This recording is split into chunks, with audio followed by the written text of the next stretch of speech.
नाम करता पुरख निरभौ निर्वैर अकाल मूरत अजूनी सैभं गुर प्रसाद।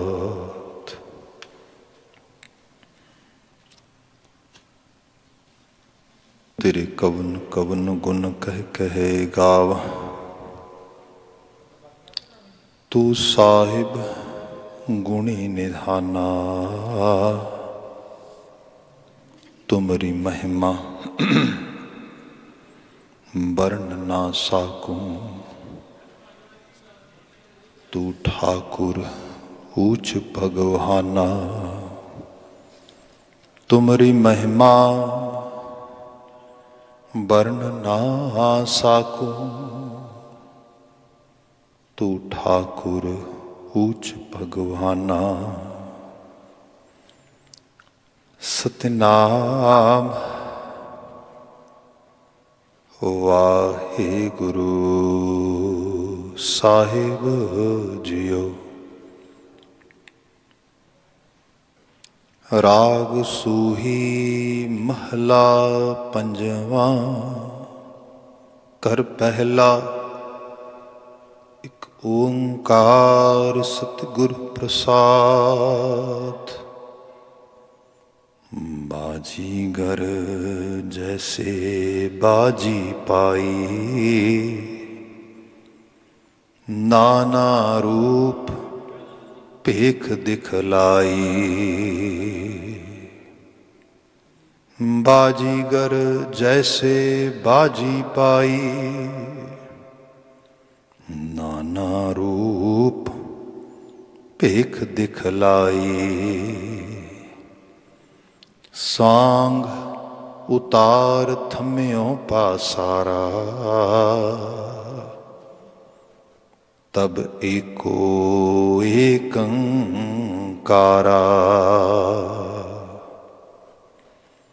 कवन रूप दृष्टयो बिनसायो, कतहें गयो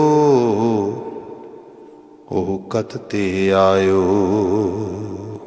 रहा जलते उठें अनक तरंगा, कनक भूखन कीने बहुरंगा। बीज बीज देखियो बहु प्रकारा, फल पाके ते एकंकारा। सहस घटा मह एक आकाश, घट फूटे ते ओही परगास। भरम लोभ मोह माया विकार, ब्रह्म छूटे ते एकंकार। होय अविनाशी बिनसत नाही, ना को आवे ना को जाही। गुरपुरै हऊँ मैं मल धोई, कहो नानक मेरी परम गत होई। होय अविनाशी बिनसत नाही, ना को आवे ना को जाही। गुरपुरै हऊँ मैं मल धोई, कहो नानक मेरी परम गत होई। वाहिगुरु जी का खालसा, वाहिगुरु जी की फतेह। जुगो जुग अटल शब्द सतगुरु धन धन गुरु ग्रंथ साहिब जी। परिपूर्ण अकाल पुरख वाहिगुरु जी महाराज जी की अपार मेहरामत इस कोविड-19 इस माहौल दे विच असीं जीवन की रुमकता माण रहे हाँ। नाल ही शाम के समय भावें वर्चुअल इस मीडिया राही वर्चुअल रूप विच संगत मानण का सुभाग प्राप्त किया है, सोशल मीडिया है या टीवी वगैरह। आप समूह अजे हुण कीर्तन सरवण कर रहे सी। हुण समा गुरबाणी व्याख्या दा है। लड़ीवार बाणी विवेचना विच सूही राग चल रहा है। अज जो शब्द असी विचारना है इहदा सिरनावा, क्योंकि बाणीकार बदल रहा है, इस करके सिरनावा समुचा रूप विच है राग सूही। महला पंजवां कर पहला एक ओंकार सतगुर प्रसाद। सूही राग विच महला पंजवां पंचम नानक गुरु अर्जन पातशाह इस बचन को उचरित कर रहे हैं। कर पहला गायन करने की हिदायत है, खास करके जदों राग विद्या विच नूं गाया जाएगा कि ताल गोचरे जिन्हों असीं रिदम कहने आ, थाप कहने आ, उहदे लई मात्राई पक्ष तो पहले कर नूं प्रयोग विच लियाउणा है। इष्ट दा मंगल है जो गालबन कोई पौने 600 वार गुरु ग्रंथ साहिब विच दोहराया गया है। एक ओंकार, एक दा मतलब वहद, एक ओ अंकार, तीन हिस्से ने। ओ दा मतलब अविद, अंग दा मतलब एक रस, कार दा मतलब लगातार। वो परिपूर्ण हस्ती जिहड़ी बिना वित तो एक रूपता दे अंदर लगातारता नाल मौजूद है, जिन्हों असीं कहने आ वो निरंकार सर्वस्व विद्यमान है, जिन्हों असीं अंग्रेजी दे विच वर्ड यूज़ करने आ, उहदी प्रैजेंस ओमनी है, भाव ओमनी प्रैजेंस रूप दे विच वो अपने आप को एग्जिस्ट करता है, स्थापित करता है।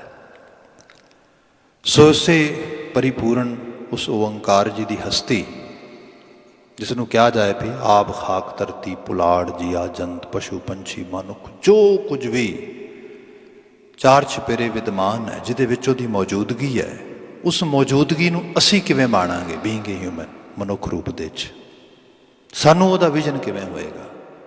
तो साहब ने अगे वर्ड लिखिया है सतगुर प्रसाद। सच्चे गुरु दी प्रसाद का मतलब है बख्शिश, नवाजिश। तुहानूं वो नेत्र मिलेगा गुरु दे उस ज्ञान ते उहदी बख्शिश दे राहीं, तुसीं उसनूं एहसास सको। वाक प्रारंभ हो रहा है। हमेशा की तरह रहाओ दे पदे तो विचार का आगाज करांगे। गुरबाणी असीं अक्सर कहने आ ये सर्वदेशी है, सर्वकाली है, जिन्हों कहा जाए कि that message is forever, for any situation और for any where ever we are living. This Bani is useful for us. This Bani has actually total and complete signification for human beings. You can say it's very broad and simple statement. Here what Maharaj is presenting in this Rahaus Pankti, वो जिहड़ी बात कह रहे हैं exactly जिहो जी situation च अज असीं लंघ रहे हैं, सानूं उहदे च बिल्कुल ये चीज़ां नज़र आउणगीआं। सब जिक्र करते हैं कवन रूप दृष्टियो बिनसायो, कतह गयो ओह कतते आयो। कवन रूप दृष्टियो बिनसायो, जिहड़ा रूप सानूं नज़र आउंदा है ये कित्थों आउंदा है ते कित्थे चला जांदा है। मतलब बंदा एक लैवल ते देखे जियां दा आउणा, जियां दा जाना, चीज़ां दा बनना, चीज़ां दा टुटना, इस कायनात दे विच तुसीं वड्डे लैवल ते देखोगे। तो महाराज ने बाणी दे ऐसे ऐसे मैटाफोर्स प्रजेंट किए ने, बंदा जे किते थोड़ी जी भी अंडरस्टैंडिंग होए ना लिटरेचर वाली साइड तो, मैं कहना बंदे का सिर ना हिले ऐसा हो नहीं सकता। बंदे की जहनीयत जिहड़ी है तुर अंदर तक गुरु ग्रंथ साहब की बाणी जिहड़ी है उहदे नाल वो सरशार हो जाएगा, उन्होंने अपील करेगी। लट में चली जी मैं बात करन लगा सीगा उस रूप विच कवन रूप दृष्टियो बिनसायो, जिहड़े असी ये रूप रेखावां वेख रहे हैं सारे का सारा, ये कित्थों बन रहा है, किवें टुट रहा है, ये सब रूप दे विच। एक लिटरेचर दे विच एग्जाम्पल की जाती है, कहते ने कोई खास करके बच्चा सीगा तो अजकल तो माहौल बदल गया ना, लोगों को लगा कि असी जिन्हों असी कहने कि self centred life style adopt किया, न्यूक्लीयर तो प्लैटिनम फैमिली मॉडल्स लिया गए। बंदा कहता है मैं कला ही इनफ हाँ, लोड़ ही नहीं है, की करना है परिवार का, की करना है टब्बर का। अज आप देख रहे हैं, माफ़ी मंगांगा मैं, वैसटर्न कल्चर च रह रहे हैं, तो बड़ी ग्लोरी असी इंजॉय भी कर रहे हैं, बट अज जो यहो जे हालात बने ने, सब तो वड्डी सिचुएशन नॉर्थ अमेरिका तो यूरोप के कित्थे बनी है, जिन्होंने असी ओल्ड होम्स कहने हैं, जिथे ओल्ड कम्यूनिटी टेक केयर करने वास्ते बनाए गए उस रूप के विच। इहदा मायना कित्थों आ रहा है? फैमिलीज़ न्यूक्लीयर हो गई, लोगों को लगा सानू अपनी जिंदगी पर फोकस करना चाहिए। जे कोई एजड बंदा है घर दे विच, and that aged person is actually making some kind of hurdle toward my day to day life, so why should I bother myself to take care of this individual? Let's create a model where we can actually take them, all the old people, and let's actually some professionals mean some जिन्होंने उसी personal support workers कह सकते हैं, PSW, some nurses, and those people can take care उन्हें under actually one roof। ਹੁਣ उस level ते गल तो ठीक है भी सोसाइटी जी वड्डे लैवल ते मूव करे, जेडे लोग उन्होंने कोई इशू है, कोई परिवार कला परिवार कित्थे सांभेगा, ठीक है जिस तरीके नाल हो जाए। पर उस सारे दे जो तुसीं देखिए इस ढंग दे नाल ते उहदे च हुंदा ये है कि जिहड़ी ह्यूमैनिटी है, जिहड़ियां फैमिली वैल्यूज़ ने, ह्यूमन वैल्यूज़ ने, जिन्हां दे सदका बच्चे परिवार लोकी पाल के उन्होंने प्यार करते संभालते, वो किधर गया सारा कुछ? कोई भी समा है जदों एक 2 घंटे लिए 4 घंटे लिए कोई फैमिली मैंबर ना दिसे तो बंदे नूं लगता है भी की बन गया। तो वो भी वक्त है जो बंदा कहता है कि no I don't need, actually I will go to see my mom or to see my dad on Mother's Day or Father's Day, or even why should I bother myself to even actually see them? I will call them, or I will send some kind of flower bouquet or some kind of gift on that day। ਹੁਣ ਆ ਜਿਹੜੀ ਬਹੁਤ ਚੀਜ਼ਾਂ ਬਹੁਤ ਕੁਝ ਸਿੱਖਣ ਵਾਲੀਆਂ ਮਿਲ ਰਹੀਆਂ ਨੇ। ਬੰਦੇ ਤੂੰ ਕਿਸ ਕਿਸਮ ਦੇ ਹਾਲਾਤਾਂ 'ਚੋਂ ਜਿਹੜਾ ਹੈਗਾ ਇਹ ਸਭ ਕੁਝ ਬਣਾ ਲਿਆ, ਬੰਦੇ ਨੂੰ ਸਭ ਕੁਝ ਹੀ ਭੁੱਲ ਭੁਲਾ ਗਿਆ। ਜੇ ਡੀਪ ਲੈਵਲ ਤੇ ਬੰਦਾ ਦੇਖੇ ਤੇ ਹਕੀਕਤ ਇਹ ਹੈ ਸਾਧਨ ਨਹੀਂ ਸੀਗੇ ਬਹੁਤੇ, ਤੇ ਬਹੁਤੇ ਸਾਧਨ ਨਾ ਹੋਣ ਦੇ ਬਾਵਜੂਦ ਵੀ ਲੋਕਾਂ ਦੇ 'ਚ ਜੀਵਨ ਨੂੰ ਮਾਨਣ ਦੀ ਸ਼ਕਤੀ ਸੀ, ਜਿਹਨੂੰ ਅਸੀਂ ਐਨਰਜੀ ਕਹਿੰਦੇ ਆ। ਉਹਨਾਂ ਦੇ ਅੰਦਰ ਜੀਵਨ ਦਾ ਰੁਮਕਦਾ ਪੱਖ ਸੀਗਾ, ਜਿਹਨੂੰ ਅਸੀਂ ਪਲੈਜ਼ਰ ਕਹਿੰਦੇ ਆ, ਖੁਸ਼ੀ। ਉਹਨਾਂ ਦੇ ਕੋਲ ਬੇਤਹਾਸ਼ਾ ਇੱਕ ਦੂਜੇ ਨੂੰ ਸਹਿਣ ਦੀ, ਇੱਕ ਦੂਜੇ ਨੂੰ ਜਿਹੜਾ ਹੈਗਾ ਨਵਾਜਣ ਦੀ ਇੱਕ ਉਹ ਸਾਰੇ ਦੇ ਵਿੱਚ ਵੇਲ ਸੀਗਾ, ਜਿਹਨੂੰ ਅਸੀਂ ਲੇਅਰ ਟਾਈਮ ਕਹਿੰਦੇ ਆ। Now we are all actually lacking all these things, and due to that reason we try to fulfill our lives with what, with some kind of material। ਇੱਕ ਤੋਂ ਇੱਕ ਚੀਜ਼ਾਂ ਮੈਂ ਬੇਨਤੀ ਕੀਤੀ, ਬੰਦੇ ਨੂੰ ਲੱਗਦਾ ਮੈਨੂੰ ਲੋੜ ਹੀ ਨਹੀਂ ਕਿਸੇ ਦੀ, ਮੈਨੂੰ ਕਾਹਦੀ ਜ਼ਰੂਰਤ ਹੈ, ਮੈਨੂੰ ਕਾਹਦੀ ਲੋੜ ਹੈ। ਸੋ ਇਹ ਸਾਰੇ ਦੇ ਵਿੱਚ ਹੋਇਆ ਇਹ ਜਿਹੜੀ ਇੰਡੀਪੈਂਡੈਂਸ ਬੰਦੇ ਨੇ ਸੋਸ਼ਲ ਸਟਰਕਚਰ ਦੇ ਵਿੱਚ, ਫਾਈਨੈਂਸ਼ੀਅਲ ਸਟਰਕਚਰ ਦੇ ਵਿੱਚ, ਅਖੀਰ ਆਪਣੀ ਟੇਕ ਕੇਅਰ ਦੇ ਵਿੱਚ ਲੈ ਆਉਂਦੇ। ਅੱਜ ਕੱਲ੍ਹ ਤੇ AI ਆਰਟੀਫਿਸ਼ਲ ਇੰਟੈਲੀਜੈਂਸ ਦੀ ਗੱਲ ਹੋ ਰਹੀ ਸੀਗੀ ਕਿ ਬਸ ਸਭ ਕੁਝ ਮਸ਼ੀਨਾਂ ਕਰਨਗੀਆਂ, ਬੰਦਾ ਆਏਗਾ ਉਹਦੇ ਕੱਪੜੇ ਧੋਣੇ, ਲਾਣੇ, ਪਾਣੇ ਸਭ ਮਸ਼ੀਨਾਂ 'ਤੇ ਛੱਡ ਦਿਓ, ਬੰਦਾ ਜਸਟ ਆਪਣੀ ਜਿਹੜੀ ਪੂਰੀ ਇੰਡੀਪੈਂਡੈਂਸ ਉਸ ਲੈਵਲ 'ਤੇ ਜਿਹੜਾ ਕਰੇ। ਕਦੀ ਉਹ ਵੀ ਦੌਰ ਸੀਗਾ ਜਦੋਂ ਬੰਦੇ ਕੋਲ ਬਹੁਤ ਜ਼ਿਆਦਾ ਸੋਰਸਿਸ ਨਹੀਂ ਸੀ ਹੁੰਦੇ। ਈਵਨ ਮਸ਼ੀਨੀ ਯੁੱਗ ਦੇ ਉਪਾਦ ਜਿਹਨਾਂ ਨੂੰ ਅਸੀਂ ਦੀਆ ਸਲਾਈ ਅਤੇ ਮਾਚਿਸ ਕਹਿੰਦੇ ਹੈਗੇ ਆ, ਮੈਚ ਜਿਹੜੀ ਖਾਸ ਕਰਕੇ ਅੱਗ ਨੂੰ ਇਸ ਤਰੀਕੇ ਨਾਲ ਟੂ ਲਿਟ ਦਾ ਫਾਇਰ ਉਹਦੇ ਵਾਸਤੇ ਹੈਲਪਫੁਲ ਹੁੰਦੀ ਹੈ, ਉਹ ਆਈ। ਅਤੇ ਆਪ ਨੂੰ ਸ਼ਾਇਦ ਪਤਾ ਹੋਏਗਾ, ਅੱਜ ਹੁਣ ਤਾਂ ਅਸੀਂ ਕੈਨੇਡੀਅਨ ਇਨਵਾਇਰਮੈਂਟ 'ਚ ਰਹਿੰਦੇ ਹਾਂ, ਮੈਨੂੰ ਪੱਕਾ ਯਾਦ ਆ ਵੀ ਜਦੋਂ ਘਰਾਂ ਦੇ ਵਿੱਚੋਂ ਗਰੋਸਰੀ ਲਿਸਟ ਵਗੈਰਾ ਬਣਦੀ ਹੁੰਦੀ ਸੀ ਪਿੰਡ ਦੇ ਵਿੱਚ, ਘਰ ਰਹਿੰਦੇ ਆ, ਉਹਦੇ 'ਚ ਬਕਾਇਦਾ ਤੌਰ 'ਤੇ ਕੋਈ ਮਹੀਨੇ 2 ਮਹੀਨੇ ਬਾਅਦ ਮਾਚਿਸ ਵਗੈਰਾ ਲਿਖੀ ਜਾਂਦੀ ਸੀ, ਚੁੱਲ੍ਹੇ ਦੀ ਅੱਗ ਬਾਲਣ ਵਾਸਤੇ, ਚੁੱਲ੍ਹਾ ਚੱਲਦਾ ਰੱਖਣ ਵਾਸਤੇ। ਅੱਜ ਕੱਲ੍ਹ ਜਿਹਦੇ ਘਰਾਂ 'ਚ ਗੈਸ ਵਗੈਰਾ ਹੈਗਾ ਉੱਥੇ ਜਾਂ ਲਾਈਟਰ ਯੂਜ਼ ਕਰਦੇ ਨੇ, ਜਾਂ ਉਹਨਾਂ ਦੇ ਨਾਲ ਹੀ ਅੱਜ ਕੱਲ੍ਹ ਉਹਨਾਂ ਨੇ ਬਣਾ ਦਿੱਤਾ ਕਿ ਉਹ ਲਿਟ ਕਰਕੇ ਨਾਲ ਦੀ ਨਾਲ ਜਿਹੜਾ ਹੈਗਾ ਉਹ ਗੈਸ ਬਲ ਜਾਂਦੀ ਹੈ। ਜੇ ਇਸ ਮਸ਼ੀਨੀਕਰਨ ਦੇ ਦੌਰ ਨੂੰ ਛੱਡਤਾ ਜਾਂ ਥੋੜ੍ਹਾ ਪਿੱਛੇ ਚਲੇ ਜਾਈਏ ਤੇ ਹਕੀਕਤ ਇਹ ਹੁੰਦੀ ਸੀ ਕਿ ਲੋਕੀ ਇੱਕ ਦੂਜੇ ਦੇ ਘਰੋਂ ਅੱਗ ਮੰਗਣ ਲਈ ਵੀ ਜਾਂਦੇ ਸੀ। We people were that much dependent on each other. That's why actually ਇਹਨੂੰ ਅਰਿਸਟੋਟਲ ਨੇ ਕਦੀ ਕਿਹਾ ਸੀਗਾ ਕਿ humans are social animals. They cannot live without society. ਕਿਉਂਕਿ they are totally dependent on each other. ਜਿਹੜੀ ਡਿਪੈਂਡੈਂਸੀ ਆ, ਹੁਣ ਲੋਕੀ ਕਹਿੰਦੇ ਇਮੋਸ਼ਨਲ ਲੈਵਲ ਤੇ ਸਾਨੂੰ ਸਪੋਰਟ ਚਾਹੀਦੀ ਸਾਰਾ ਕੁਝ, ਉੱਥੇ ਤੇ ਫਿਰ ਇਹ ਸੀਗਾ ਕਿ ਕਲਚਰ ਹੀ ਇਹੋ ਜਿਹਾ ਸੀ, ਉਹਦੇ 'ਚ ਰਹਿਣਾ ਇਸ ਤਰੀਕੇ ਦੇ ਨਾਲ। ਖੈਰ, ਜਿਹੜੀ ਬਾਤ ਮੈਂ ਬਿਆਨ ਕਰਨ ਲੱਗਾ ਸੀਗਾ ਕਿ ਉਹ ਜੋ ਇੱਕ ਖਾਸ ਕਰਕੇ ਕੋਈ ਸ਼ਖਸ ਆ ਅਤੇ ਉਹ ਕਿਸੇ ਦੇ ਘਰੋਂ ਇਸ ਤਰੀਕੇ ਦੇ ਨਾਲ ਅੱਗ ਮੰਗਣ ਵਾਸਤੇ ਗਿਆ ਅਤੇ ਅੱਗ ਮੰਗ ਕੇ ਲਿਆ ਰਿਹਾ ਦੀਵਾ ਬਾਲ ਕੇ। ਤੁਹਾਨੂੰ ਪਤਾ ਹੋਏਗਾ ਅੱਗ ਬਾਲ ਕੇ ਜੇ ਦੀਵਾ ਆਪਣੇ ਪਿੰਡਾਂ ਥਾਵਾਂ 'ਤੇ ਸੰਭਾਲਿਆ ਹੋਏ, I totally know how to actually take care of a lamp. ਇਸ ਤਰੀਕੇ ਨਾਲ ਹੱਥ ਦੇ ਕੇ ਲੈ ਕੇ ਆਉਣਾ ਤਾਂ ਕਿ ਹਵਾ ਦੀ ਜਿਹੜੀ ਹੈ ਲੰਬ ਪੈ ਕੇ ਜਾਂ ਹਵਾ ਦੀ ਜਿਹੜਾ ਉਸ ਤਰੀਕੇ ਨਾਲ ਪੈ ਕੇ ਬੁੱਝ ਨਾ ਜਾਏ ਉਹ। ਸੋ ਜੋ ਹੈ ਉਸ ਰੂਪ ਦੇ ਵਿੱਚ ਦੀਵਾ ਜਿਹੜਾ ਆ ਉਹ ਬਲਦਾ ਹੋਇਆ ਸ਼ਖਸ ਲਿਆ ਰਿਹਾ, ਅਤੇ ਜਿਹੜਾ ਸ਼ਖਸ ਲਿਆ ਰਿਹਾ ਬੜਾ ਫਕੀਰਾਨਾ ਬਿਰਤੀ ਦਾ ਮਾਲਕ ਆ। ਅਤੇ ਉਹ ਜਦੋਂ ਲਈ ਆਉਂਦਾ ਅਤੇ ਉਹਨੂੰ ਰਸਤੇ 'ਚ ਕੋਈ ਨੌਜਵਾਨ ਬੱਚਾ ਮਿਲਿਆ ਅਤੇ ਬੱਚਾ ਉਹਨੂੰ ਸਵਾਲ ਪੁੱਛਦਾ ਆ, ਉਹ ਬਾਬਾ ਇਹ ਅੱਗ ਕਿੱਥੋਂ ਲਿਆਈ, ਅੱਗ ਕਿੱਥੋਂ ਆਈ ਹੈ? ਜਦੋਂ ਨੇ ਇਹ ਸਵਾਲ ਪੁੱਛਿਆ, ਬਾਬਾ ਇਹ ਅੱਗ ਕਿੱਥੋਂ ਆਈ ਹੈ, ਉਹਦਾ ਮਾਇਨਾ ਇਹ ਹੋਏਗਾ ਕਿ ਕਿਹਦੇ ਘਰੋਂ ਲੈ ਕੇ ਆਇਆ ਤੂੰ ਬਲਦੀ ਹੋਈ ਅੱਗੇ ਬਲਦਾ ਹੋਇਆ ਦੀਵਾ। ਉਹ ਫਕੀਰ ਬਾਬਾ ਕਿਤੇ ਗਹਿਰਾ ਚਲਾ ਗਿਆ, ਉਹ ਥੋੜ੍ਹਾ ਗਹਿਰਾ ਸੋਚਦਾ ਹੋਇਆ ਕਹਿੰਦਾ ਪਤਾ ਨਹੀਂ ਕਿੱਥੋਂ ਆਈ ਹੈ। ਉਹਦਾ ਮਾਇਨਾ ਇਹ ਹੈ ਆਖਰਕਾਰ ਇਸ ਅੱਗ ਦਾ ਸੋਰਸ ਕੀ ਹੈ। ਜਦੋਂ ਉਹਨੇ ਬਾਤ ਉਸ ਰੂਪ ਦੀ ਸੋਚੀ, ਦੋ ਪਲ ਸੋਚਣ ਤੋਂ ਬਾਅਦ ਉਹਨੇ ਫੂਕ ਮਾਰ ਦਿੱਤੀ, ਦੀਵਾ ਬੁਝਾ ਦਿੱਤਾ ਅਤੇ ਬੁਝਾ ਕੇ ਕਹਿੰਦਾ ਹੈ ਮੇਰੇ ਖਿਆਲ ਦੇ ਵਿੱਚ ਇਹ ਉੱਥੋਂ ਹੀ ਆਈ ਹੋਣੀ ਹੈ ਜਿੱਥੇ ਚਲੀ ਗਈ ਹੈ। ਹੁਣ ਬੜੀ ਵੱਡੀ ਰਮਝ ਹੈ ਇਹਦੇ ਵਿੱਚ।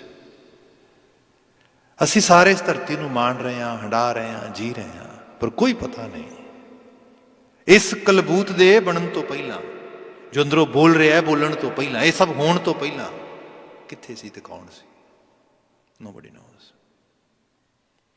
ਜਿਸ ਦਿਨ ਇਹ ਬੋਲਣਾ ਬੰਦ ਹੋ ਜਾਏਗਾ ਕਿੱਥੇ ਜਾਵਾਂਗਾ, ਨੋਬਡੀ ਨੋਜ਼। ਬੰਦੇ ਦੀ ਬੜਾ ਛੋਟਾ ਜਿਹਾ ਇੱਕ ਲਾਈਫ ਸਪੈਨ ਬੰਦੇ ਨੂੰ ਮਿਲਿਆ ਹੈਗਾ, ਤੇ ਬੰਦਾ ਹੋਰਾਂ ਦੀਆਂ ਹੋਣੀਆਂ ਲਿਖ ਰਿਹਾ ਸਭ ਕੁਝ। ਮਤਲਬ ਪਿਛਲੇ ਦਿਨਾਂ ਦੇ ਵਿੱਚ ਮੈਂ ਦੇਖਦਾ ਵੀ ਕੁਦਰਤ ਨੂੰ ਬੰਦੇ ਨੇ ਖੇਡ ਹੀ ਸਮਝਿਆ। ਸਾਹਿਬ ਅਹਿਸਾਸ ਕਰਾਉਂਦੇ ਉਹ ਬੰਦੇ ਇਹ ਰੂਪ ਕਿੱਥੋਂ ਬਣੇ ਤੇ ਕਿੰਨੇ ਬਣਾਏ, ਜਿਹੜੇ ਦ੍ਰਿਸ਼ਟ ਆ ਰਹੇ ਆ, ਤੇ ਜਦੋਂ ਵਿਨਸਣ ਤੇ ਕਿੱਥੇ ਜਾਣਾ। ਇਹ ਜਿਹੜਾ ਰੂਪ ਆ ਜਿਹਨੂੰ ਅਸੀਂ ਕਹਿੰਦੇ ਆ ਵੀ ਨਾਨਕ ਕੋਈ ਨਾ ਜਾਣੇ ਕਿੱਥੇ ਜਾਏ ਸਮਾਏ, ਕੋਈ ਨਹੀਂ ਜਾਣਦਾ ਕਿੱਥੋਂ ਆਏ ਆ ਕਿੱਥੇ ਸਮਾ ਜਾਣਾ ਆ। ਜਾਂ ਤੇ ਕੋਈ ਪਿੱਛੋਂ ਵਿਜ਼ਿਟ ਕਰਨ ਲਈ ਆਵੇ ਨਾ, ਦੁਬਾਰਾ ਆ ਕੇ ਦੱਸੇ ਵੀ ਮੈਂ, ਹਾਲਾਂਕਿ ਲੋਕਾਂ ਨੇ ਬੜੀਆਂ ਸਟੋਰੀਜ਼ ਬਣਾ ਦਿੱਤੀਆਂ। ਗੁਰੂ ਗ੍ਰੰਥ ਸਾਹਿਬ ਤੇ ਸ਼ੁਕਰ ਹੈ ਇਹੋ ਜਿਹੀ ਬਾਣੀ ਸਾਡੇ ਕੋਲ ਆ, ਜਿਹੜੀ ਬਾਣੀ ਨੇ ਲੋਕਾਂ ਦੀਆਂ ਮਾਨਤਾਵਾਂ, ਜੋ ਕੁਝ ਉਹਨਾਂ ਨੇ ਮੰਨਿਆ ਸੀਗਾ, ਉਹਨਾਂ ਸਾਰਿਆਂ ਨੂੰ ਉਠਾ ਕੇ ਉਹਨਾਂ ਨੂੰ ਇਨਸਾਨ ਬਣਨ ਦੀ ਪ੍ਰੇਰਨਾ ਦਿੱਤੀ। ਜਦੋਂ ਅਸੀਂ ਪੁੱਛੀਏ ਬਾਬਾ ਜੀ ਤੁਹਾਡਾ ਓਪੀਨੀਅਨ ਕੀ ਹੈ, ਇਹ ਸ਼ਬਦ ਵਿੱਚ ਬਿਲਕੁਲ ਓਪੀਨੀਅਨ ਆਏਗਾ। ਮਹਾਰਾਜ ਕਹਿੰਦੇ ਮੈਂ ਕੌਣ ਹੋਣਾ ਓਪੀਨੀਅਨ ਦੱਸਣ ਵਾਲਾ। ਗੁਰੂ ਨਾਨਕ ਸਾਹਿਬ ਦਾ ਸ਼ਬਦ ਪੜ੍ਹੋ ਤੁਸੀਂ, ਜਪਜੀ ਸਾਹਿਬ ਪੜ੍ਹਦੇ ਆ ਨਾ, ਤੇ ਬਾਬਾ ਜੀ ਬੜੀ ਬਾਤ ਕਰਦੇ ਅਸੰਖ ਜਪ ਅਸੰਖ ਭਾਓ, ਅਸੰਖ ਜਪਣ ਵਾਲਿਆਂ ਦੀ, ਅਸੰਖ ਰੱਬੀ ਭੈ ਵਿੱਚ ਰਹਿਣ ਵਾਲਿਆਂ ਦੀ। ਬਾਬਾ ਜੀ ਬਾਤ ਕਰਦੇ ਅਸੰਖ ਮੂਰਖ ਅੰਧ ਘੋਰ, ਅਸੰਖ ਚੋਰ ਹਰਾਮ ਖੋਰ, ਉਹਦੀ ਵੀ ਬਾਤ ਕਰਦੇ। ਬਾਬਾ ਜੀ ਬਾਤ ਕਰਦੇ ਇਸ ਲੈਵਲ ਤੇ ਜਾ ਕੇ ਕਿ ਜਿਹੜਾ ਹੈਗਾ ਇਹਨਾਂ ਲਫ਼ਜ਼ਾਂ ਅੱਖਰਾਂ ਦੇ ਜ਼ਰੀਏ ਬੰਦਾ ਸਭ ਕੁਝ, ਈਵਨ ਰੱਬ ਦੀ ਨਾਮ ਦੀ ਹੋਂਦ ਨੂੰ ਵੀ, ਅੱਖਰੀ ਨਾਮ ਅੱਖਰੀ ਸਾਲਾ, ਇਹਨੂੰ ਮਾਣ ਸਕਦਾ ਹੈਗਾ। ਪਰ ਬਾਬਾ ਜੀ ਨੂੰ ਕਿਹਾ ਜਾਏ ਬਾਬਾ ਜੀ ਬੜਾ ਗਿਆਨ ਹੈ, ਕਮਾਲ ਹੀ ਹੈ, ਵੜ ਕੇ ਇੰਝ ਲੱਗਦਾ ਜਿਵੇਂ ਬਸ ਨਾ ਤੁਸੀਂ ਤੇ ਰੱਬ ਨੂੰ ਵੀ ਬਾਹੋਂ ਫੜ ਕੇ ਸਿੱਧਾ ਖੜਾ ਕਰ ਦੋਗੇ ਇਸ ਰੂਪ ਦੇ ਵਿੱਚ। ਤੇ ਗੁਰੂ ਨਾਨਕ ਸਾਹਿਬ ਨੇ ਜਿਹੜੇ ਇੱਥੇ ਜਾ ਕੇ ਬਾਜ਼ ਬਕਾਉਂਦੇ ਨੇ, ਦੁਨੀਆ ਦੇ ਲੋਕੋ ਐਸਾ ਨਾ ਕੁਝ ਜੇ ਕਿਹਾ ਜੇ ਨਾ ਇਹੋ ਜਿਹਾ ਕੁਝ ਤੁਸੀਂ ਜਚ ਲਿਆ ਜੇ। ਜਚਨੇ I mean don't even actually imagine on that level. Let me clear from my side, Baba Nanak ji saying what? ਕੁਦਰਤ ਕਵਨ ਕਹਾਂ ਵਿਚਾਰ, ਵਾਰਿਆ ਨਾ ਜਾਵਾਂ ਇੱਕ ਵਾਰ। ਕੁਦਰਤ ਦਾ ਮਤਲਬ ਇੱਥੇ ਸੱਤਿਆ, ਪਾਇਆ, ਤਾਕਤ, ਐਬਿਲਿਟੀ।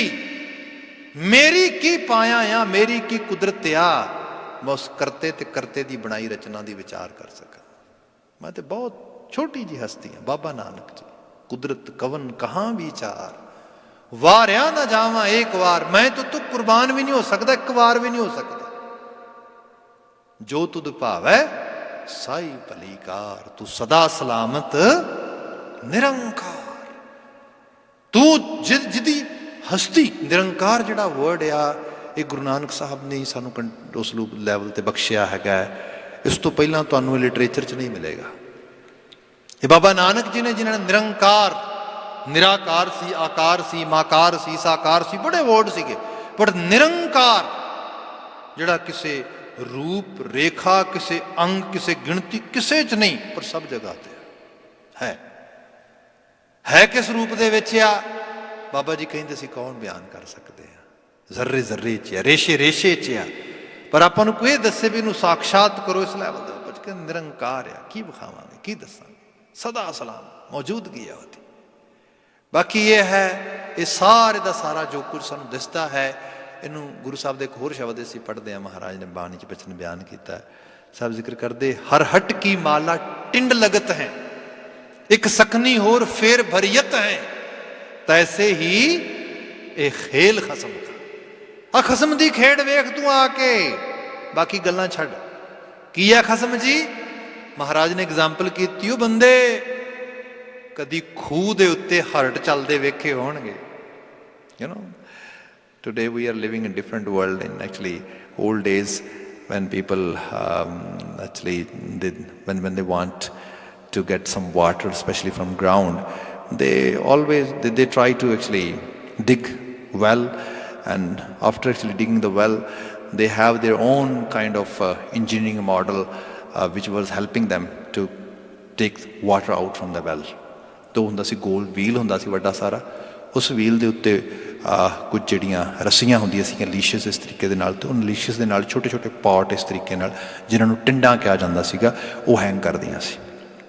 ਜਦੋਂ ਵੀਲ ਜਿਹੜਾ ਸੀਗਾ ਉਹ ਪਸ਼ੂਆਂ ਦੀ ਮਦਦ ਦੇ ਨਾਲ, with the help of animals actually when they move it, that time ਜਿਹੜੀਆਂ ਲੀਸ਼ਸ, ਜਿਹੜੀਆਂ ਰੱਸੀਆਂ ਸੀਗੀਆਂ, ਉਹਨਾਂ ਦੇ ਨਾਲ ਜਿਹੜੇ ਪੌਟ ਸੀਗੇ ਛੋਟੇ ਛੋਟੇ ਵੱਜੇ ਹੋਏ, ਉਹ ਫਿਰ ਪਾਣੀ ਲੈ ਕੇ ਬਾਹਰ ਆਉਂਦੇ ਸੀ ਇਸ ਤਰੀਕੇ ਦੇ ਨਾਲ। ਜਿਸ ਸਾਰੀ ਖੂਹ ਦੇ ਵਿੱਚੋਂ, ਉਸ ਵੈਲ ਦੇ ਵਿੱਚੋਂ ਪਾਣੀ ਨੂੰ ਜਿਹੜਾ ਹੈਗਾ ਬਾਹਰ ਕਰਦਾ ਹੋਇਆ ਸਾਰਾ ਇੰਜੀਨੀਅਰਿੰਗ ਮਾਡਲ ਦੇਖਦੇ ਸੀਗੇ। ਬਾਬਾ ਜੀ ਨੂੰ ਉਹਨੂੰ ਐਗਜ਼ਾਮਪਲ ਕੀਤਾ, ਹਰ ਹਟ ਕੀ ਮਾਲਾ ਟਿੰਡ ਲਗਤ ਹੈ। ਜਿਵੇਂ ਹਰਟ ਦੇ ਵੀਲ ਦੇ ਨਾਲ, ਰੱਸਿਆਂ ਦੇ ਨਾਲ ਟਿੰਡਾਂ ਲੱਗੀਆਂ ਹੁੰਦੀਆਂ ਨੇ, ਇੱਕ ਸਖਣੀ ਹੋਰ ਫੇਰ ਭਰੀਅਤ ਹੈ।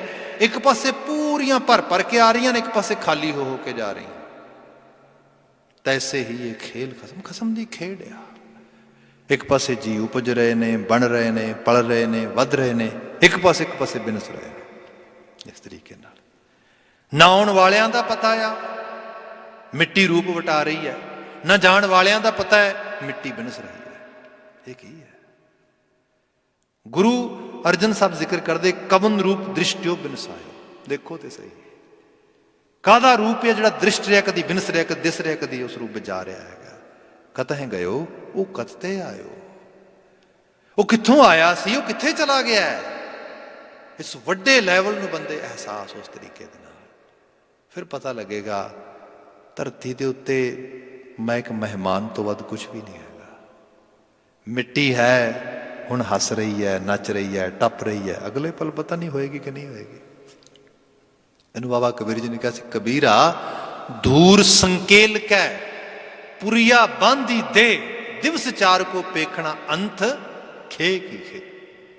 ਕਬੀਰਾ ਧੂਰ ਸੰਕੇਲ ਕੈ। ਜਦੋਂ ਮੈਂ ਟੀਕੇਕਾਰਾਂ ਨੂੰ ਪੜ੍ਹਦਾ ਤਾਂ ਉਹਦੇ 'ਚ ਹੁੰਦਾ ਹੈ ਕਿ ਸੰਕੇਲਣਾ ਹੁੰਦਾ ਸੀਗਾ, ਜਿਵੇਂ ਬੱਚਿਆਂ ਨੂੰ ਤੁਸੀਂ ਕਦੀ ਨਾ ਮਿੱਟੀ ਦੇ ਵਿੱਚ, ਜਾਂ actually in these countries we can see when kids actually play in when the kids are playing in sands or in very dirt kind of grounds, and just when they play with the dirt, ਬੜੀ ਜਿਹੜੀ ਬਹੁਤ ਬਰੀਕ kind of ਜਿਵੇਂ ਆਟਾ ਹੁੰਦਾ ਪਿਸਿਆ ਹੋਇਆ flower, ਉਸ ਕਿਸਮ ਦੇ ਨਾਲ ਜਿਹੜਾ ਹੈਗਾ ਉਹ ਡਸਟ ਜਾਂ ਮਿੱਟੀ ਹੁੰਦੀ ਹੈ, ਅਤੇ ਉਹਨੂੰ ਐਵੇਂ ਇਕੱਠੀ ਕਰਦੇ ਨੇ ਇਸ ਤਰੀਕੇ ਦੇ ਨਾਲ, ਸੰਕੇਲਣਾ ਆ ਧੂੜ। ਫਿਰ ਉਹਦੀ ਅੱਜ ਕੱਲ੍ਹ ਫਿਰ ਪੈਕਿੰਗ, ਮਸ਼ੀਨੀ ਪੈਕਿੰਗ ਆ ਰਹੀ ਹੈ ਸਾਰੇ ਦੀ ਸਾਰੀ। ਪੁਰਾਣੇ ਸਮੇਂ ਹਕੀਮਾਂ ਵਗੈਰਾ ਕੋਲ ਜਾਂਦੇ ਸੀ ਤੁਸੀਂ, ਜਾਂ ਕਿਸੇ ਨੇ ਕੁਛ ਚੀਜ਼ ਲੈਣੀ ਤਾਂ ਉਹ ਇੱਕ ਸਿੱਧਾ ਜਿਵੇਂ ਕੱਪੜਾ ਜਾਂ ਸਿੱਧਾ ਕੋਈ ਪੇਪਰ ਲੈ ਕੇ ਉਹਦੇ 'ਚ ਕੁਛ ਚੀਜ਼ ਪਾ ਕੇ ਅਤੇ ਉਹਨੂੰ ਪੁੱਠੀ ਸਿੱਧੀ ਐਵੇਂ ਵਲ ਦਿੰਦਾ, ਉਹਨੂੰ ਪੁੜੀ ਬੰਨਣੀ ਕਹਿੰਦੇ ਸੀਗੇ। ਬਾਬਾ ਕਬੀਰ ਜੀ ਕਹਿੰਦੇ ਵੀ ਇਹ ਮਿੱਟੀ ਜਿਹੜੀ ਹੈ ਸੰਕੇਲ ਕੇ ਪੁਰੀਆ ਬੰਨ੍ਹ ਹੀ ਦੇ, ਇਹ ਪੁੜੀ ਬੰਨ੍ਹ ਦਿੱਤੀ ਇਹਦੀ। ਦਿਵਸ ਚਾਰ ਕੋ ਪੇਖਣਾ, 4 ਦਿਨਾਂ ਲਈ ਇਹ ਨੱਚਦੀ ਟੱਪਦੀ ਹੱਸਦੀ ਗਾਉਂਦੀ ਹੈ। ਫਿਰ ਅੰਤ ਖੇਗੀ ਖੇ, ਜਿਵੇਂ ਜਿੱਥੋਂ ਆਈ ਸੀ ਮਿੱਟੀ, ਮਿੱਟੀ 'ਚ ਚਲੀ ਗਈ ਵਾਪਸ। ਸਭ ਜ਼ਿਕਰ ਕਰਦੇ ਕਤਹਿ ਗਇਓ ਉਹ ਕਤਤੇ ਆਇਓ ਰਾਹ।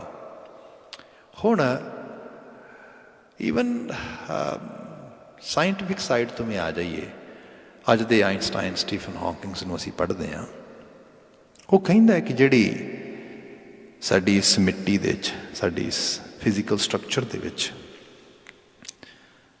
ਅਨਾਜ ਖਾ ਕੇ ਅਤੇ ਅਨਾਜ ਨੂੰ ਐਨਰਜੀ ਵਿੱਚ ਕਨਵਰਟ ਕਰਨ ਦੀ ਜਿਹੜੀ ਐਬਿਲਿਟੀ ਹੈ।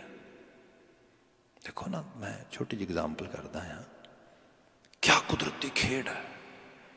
ਜਿੰਨੇ ਤੁਸੀਂ ਕੁਦਰਤ ਨੂੰ ਬਿਲਕੁਲ, ਕੁਦਰਤ ਦੇ ਰੂਪਾਂ ਨੂੰ mean actually the part of mother nature's, ਤੁਸੀਂ ਉਹਨਾਂ ਨੂੰ ਲਾਈਫ ਦੇ ਬਿਲਕੁਲ ਕਲੋਜ਼ ਲੈ ਜਾਓਗੇ, ਉਹਨਾਂ ਦਾ ਮੰਜ਼ਰ ਤੇ ਬਹੁਤ ਵਧੀਆ ਹੋਏਗਾ।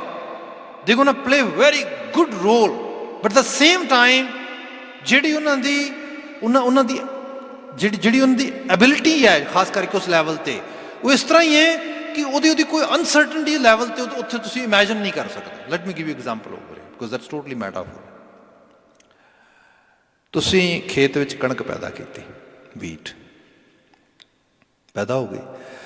ਹੁਣ ਵੀਟ ਨੂੰ ਜੇ ਸਟੋਰ ਕਰਨਾ ਹੋਏ ਪ੍ਰੋਪਰਲੀ, ਅਤੇ ਸਟੋਰ ਕਰਕੇ ਰੱਖੋਗੇ ਤਾਂ ਮੰਨਿਆ ਜਾਂਦਾ ਹੈ ਕਿ 7 ਸਾਲਾਂ ਤੱਕ, 1 ਸਾਲ ਜਿਹੜੀ ਪੈਦਾ ਹੋਈ ਕਣਕ ਆ, ਇਹਨੂੰ ਤੁਸੀਂ ਬੜੇ ਸੋਹਣੇ ਢੰਗ ਨਾਲ ਪ੍ਰੀਜ਼ਰਵ ਕਰਕੇ ਰੱਖ ਸਕਦੇ ਹੋ। You can manage it. ਕਣਕ 7 ਸਾਲ ਤੱਕ ਜਿਹੜੀ ਹੈ ਕਣਕ ਦੇ ਰੂਪ ਦੇ ਵਿੱਚ ਰੱਖੀ ਜਾ ਸਕਦੀ ਹੈ, ਜੇ ਤੁਸੀਂ ਮੇਨਟੇਨ ਕਰੋਗੇ ਪ੍ਰੋਪਰਲੀ। ਤੇ ਠੀਕ, ਇੱਕ ਛੋਟਾ ਜਿਹਾ ਪ੍ਰੋਸੈਸ ਕਰ ਦਿਓ ਉਸ ਕਣਕ ਦੇ ਨਾਲ। ਕੀ ਕਰੋ, ਉਸ ਕਣਕ ਨੂੰ ਚੁੱਕ ਕੇ ਚੱਕੀ 'ਤੇ ਲੈ ਜਾਓ, ਜਿਵੇਂ ਆਪਨੇ ਇੰਡੀਆ ਵਗੈਰਾ ਦੇਖਿਆ ਹੋਏਗਾ, ਅਤੇ ਉਹਨੂੰ ਉਸ ਤਰੀਕੇ ਨਾਲ ਜਿਹੜਾ ਹੈਗਾ ਗ੍ਰਾਇੰਡ ਕਰ ਦਿਓ, ਉਹਨੂੰ ਪੀਹ ਦਿਓ। ਜਦੋਂ ਪੀਹ ਦਿਓਗੇ ਉਸ ਨੂੰ, ਉਸ ਤੋਂ ਬਾਅਦ ਉਹ ਆਟਾ ਬਣ ਜਾਏਗਾ।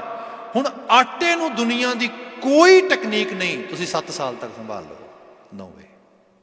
ਕਣਕ ਸੰਭਾਲ ਸਕਦੇ ਤੁਸੀਂ, ਆਟਾ ਨਹੀਂ। ਆਟਾ ਪਿਸਿਆ ਹੋਇਆ 6 ਮਹੀਨੇ, 8 ਮਹੀਨੇ, ਸਾਲ ਵੱਧ ਤੋਂ ਵੱਧ, ਅਦਰਵਾਈਜ਼ ਉਹਦਾ ਟੇਸਟ ਖਰਾਬ ਹੋ ਜਾਏਗਾ, ਉਹਦੇ 'ਚ ਕੀੜੇ ਪੈ ਜਾਣਗੇ। Even in today's modern world we can say. ਠੀਕ ਹੈ ਜੀ, ਥੋੜ੍ਹਾ ਜਿਹਾ ਤੁਸੀਂ ਉਹਦਾ ਰੂਪ ਵਟਾਇਆ, ਰੂਪ ਉਹਦਾ ਫਾਈਨ ਕਰਨ ਦੀ ਟਰਾਈ ਕੀਤੀ, ਉਹਦੀ ਜਿਹੜੀ ਲਾਈਫ ਐਕਸਪੈਕਟੈਂਸੀ ਸੀਗੀ ਉਹਦੇ ਵਿੱਚ ਉਹ ਘੱਟ ਗਈ। ਹੁਣ ਨੈਕਸਟ ਲੈਵਲ 'ਤੇ ਆ ਜਾਓ।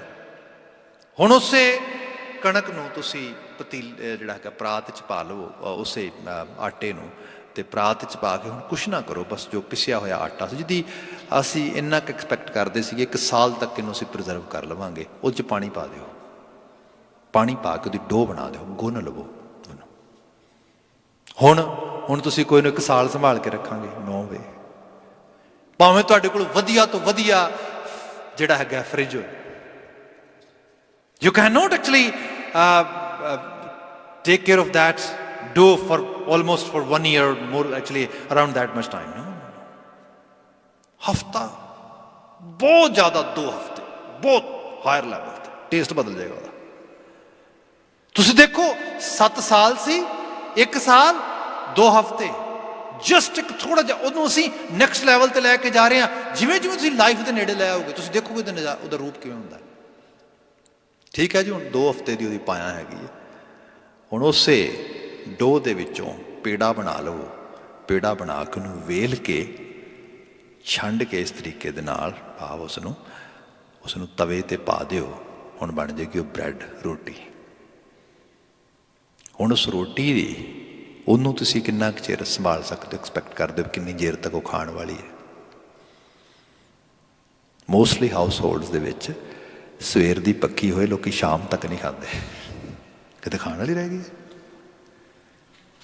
7 ਸਾਲ 1 ਸਾਲ 2 ਹਫ਼ਤੇ ਹੁਣ ਇੱਕ ਦਿਨ ਵੀ ਕੋਈ ਰੱਖਣਾ ਨਾ ਸਵੇਰ ਦੀ ਪੱਕੀ ਨੋ ਆਈ ਕੈਨ ਨੋਟ। ਚਲੋ ਜੇ ਬੜੀ ਵੀ ਕਰੋਗੇ 1 ਦਿਨ ਨਹੀਂ ਤੇ 2 ਦਿਨ ਠੀਕ। ਹੁਣ ਨੈਕਸਟ ਲੈਵਲ ਤੇ ਬਾਤ ਕਰਦੇ ਆ। ਉਸੇ ਰੋਟੀ ਦਾ ਟੁਕੜਾ ਤੋੜੋ, ਟੁਕੜਾ ਤੋੜ ਕੇ ਸਬਜ਼ੀ ਭਾਜੀ ਨਾਲ ਲਗਾ ਕੇ ਮੂੰਹ 'ਚ ਪਾ ਕੇ ਚਿੱਥ ਕੇ ਨਵਾਲਾ ਬਣਾ ਲਓ, ਉਹਦਾ ਖਾ ਜਾਓ। ਉਸ ਰੋਟੀ ਤੋਂ ਬਣੇਗਾ ਖੂਨ, ਤੇ ਉਸ ਖੂਨ ਦੇ ਵਿੱਚ ਰੁਮਕੇਗੀ ਜ਼ਿੰਦਗੀ। ਉਸ ਜ਼ਿੰਦਗੀ ਦੀ ਜਿਹੜੀ ਖਾਸ ਕਰਕੇ ਗਾਰੰਟੀ ਹੈ, ਇੱਕ ਪਲ ਦੀ ਵੀ ਨਹੀਂ ਹੈ। ਹੁਣ ਹੈ, ਅਗਲੇ ਪਲ ਹੋਏਗੀ। No one can say. That is mother nature। ਜਿੰਨੀ ਉਸ ਤੱਤ ਦੀ ਕੁਆਲਿਟੀ ਫਾਈਨ ਹੁੰਦੀ ਜਾਏਗੀ, ਉਨੀ ਉਹਦੀ ਜਿਹੜੀ ਅਨਸਰਟਨਟੀ ਹੈ ਵੱਧਦੀ ਲੱਗੀ ਜਾਏਗੀ। Life mean uncertainty. Only one thing we have certain, that is death. ਇੱਕ ਚੀਜ਼ ਹੈ ਜਿਹੜੀ ਇੱਕਦਮ ਪੱਕੇ ਤੌਰ ਤੇ ਇੱਕ ਦਿਨ ਆਏਗੀ, ਉਹ ਮੌਤ ਹੈ। ਬਾਕੀ ਅਨਸਰਟਨ ਲਾਈਫ ਹੈ। ਸਭ ਜ਼ਿਕਰ ਕਰਦੇ, ਬੰਦਾ ਕਹੇਗਾ what a drama, what a kind of, ਇਹ ਕੀ ਚੀਜ਼ ਆ? ਬਾਬਾ ਜੀ ਕਹਿੰਦੇ ਬਾਜੀਗਰ ਜੈਸੇ ਬਾਜੀ ਪਾਈ। ਅੱਜ ਕੱਲ੍ਹ ਤੇ ਡਰਾਮੇ ਚੱਲਦੇ, ਮੂਵੀਆਂ ਚੱਲਦੀਆਂ। ਪੁਰਾਣੇ ਸਮੇਂ ਬਾਜੀਗਰ ਹੁੰਦੇ ਸੀਗੇ, ਉਹ ਬਾਜੀਆਂ ਖਿਡਾਉਂਦੇ ਸੀਗੇ।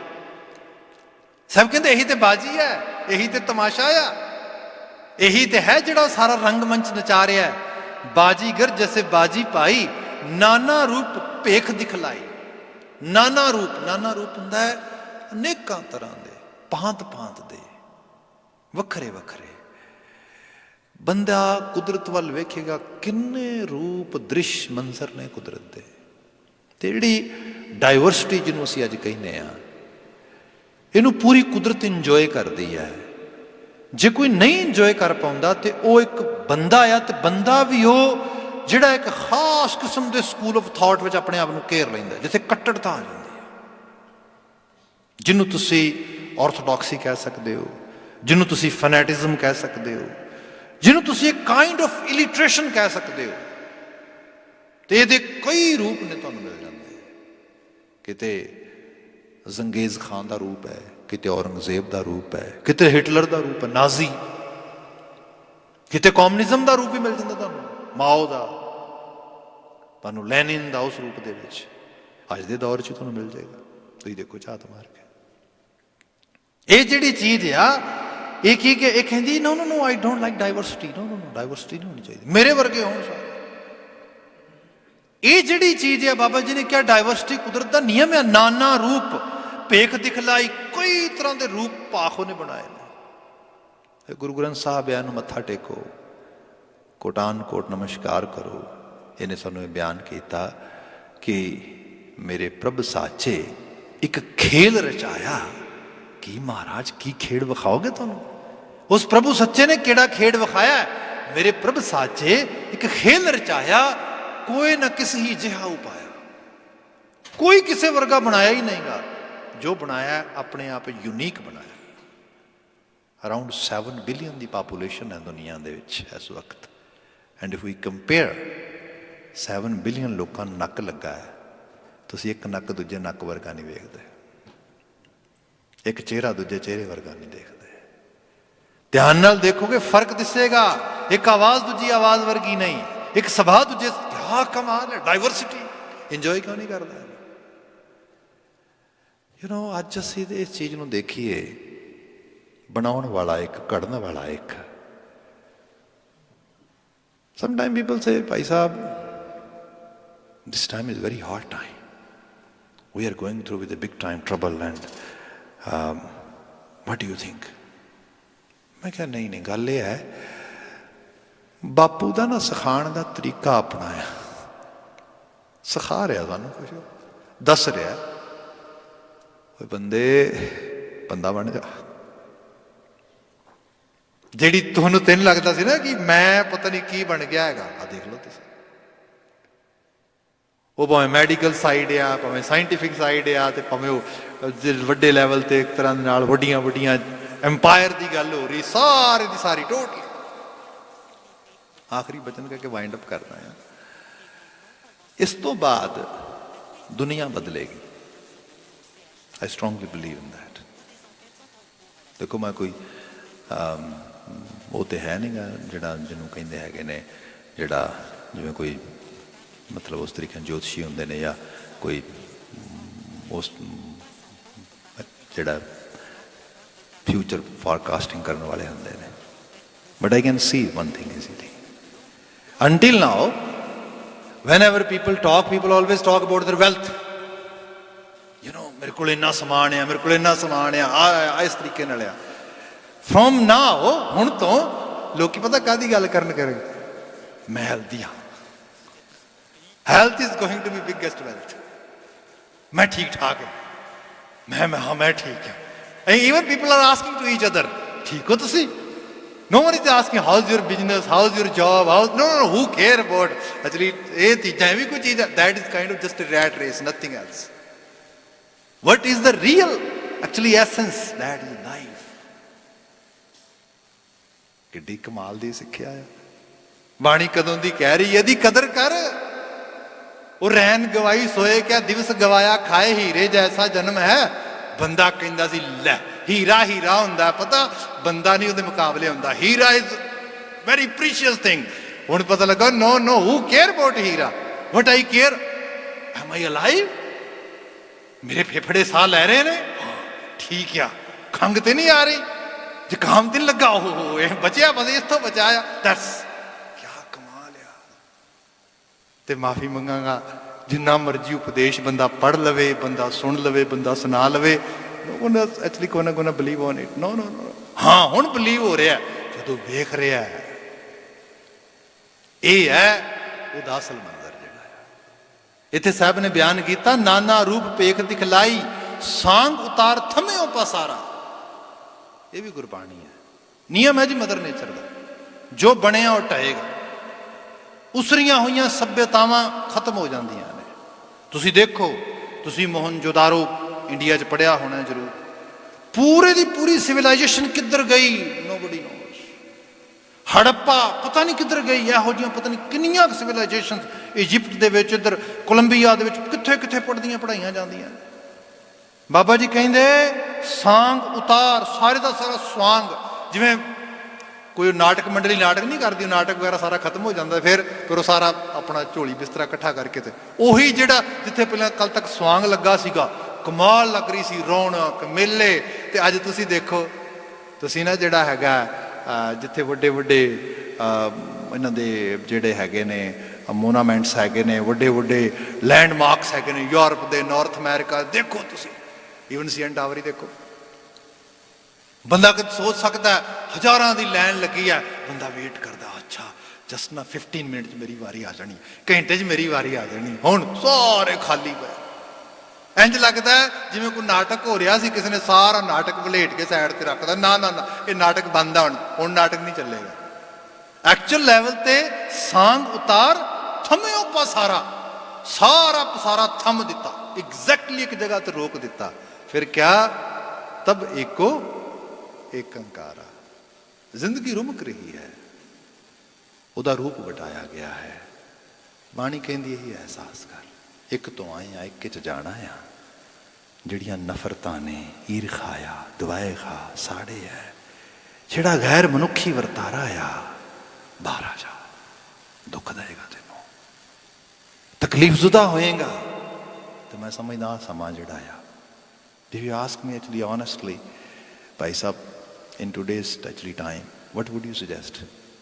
Only one thing, ਸਿਮਰਨ, ਮੈਡੀਟੇਸ਼ਨ, ਰੱਬ ਕਰੋ। ਬੈਸਟ ਟਾਈਮ ਹੈ। ਇਸ ਤੋਂ ਵਧੀਆ ਟਾਈਮ ਕਿਹੜਾ ਆਏਗਾ? ਹੁਣ ਯਾਦ ਕਰੋ। ਹੁਣ ਕਦੋਂ ਯਾਦ ਕਰਨਾ ਹੈਗਾ? ਹੁਣ ਕੌਣ ਕਹੋਗੇ ਸ਼ੁਕਰ ਹੈ ਵਧੀਆ ਟਾਈਮ ਤਾਂ। When everything is actually stopped and now just try to focus toward that side. ਸ਼ਬਦ ਅਜੇ ਰਹਿੰਦਾ ਹੈ ਤੇ ਕੁਝ ਪਦੇ ਕੋਈ ਗੱਲਬਾਤ 3 ਪਦੇ ਹੋਰ ਨੇ ਜਿਨ੍ਹਾਂ ਦੀ ਵਿਆਖਿਆ ਹੁੰਦੇ ਸਮੇਂ ਵਾਸਤੇ ਕਰਾਂਗੇ। ਅੱਜ ਵਾਸਤੇ ਇੱਥੇ ਸਮਾਪਤੀ। ਭੁੱਲਾਂ ਗਲਤੀਆਂ ਦੀ ਮਾਫੀ ਚਾਹਾਂਗਾ। ਅਰਦਾਸ ਹੈ ਮਾਲਕ ਸਾਨੂੰ ਸਾਰਿਆਂ ਨੂੰ ਹਿੰਮਤ ਦੇਈ, ਤਰਸ ਕਰੀ ਤੇ ਸਮੁੱਚੀ ਮਾਨਵਤਾ ਨੂੰ ਤੇਰਾ ਅਹਿਸਾਸ ਉਹਨਾਂ ਦੀ ਸੁਰਤ ਚੋਂ ਕਦੀ ਨਾ ਭੁੱਲੇ। ਅਸੀਂ ਸੱਚਿਆਰ ਹੋ ਸਕੀਏ, ਅਸੀਂ ਸੱਚ ਦੇ ਨਾਲ ਆਤਮਸਾਤ ਹੋ ਸਕੀਏ। ਇੱਥੇ ਸਮਾਪਤੀ ਕਰਦੇ ਹਾਂ।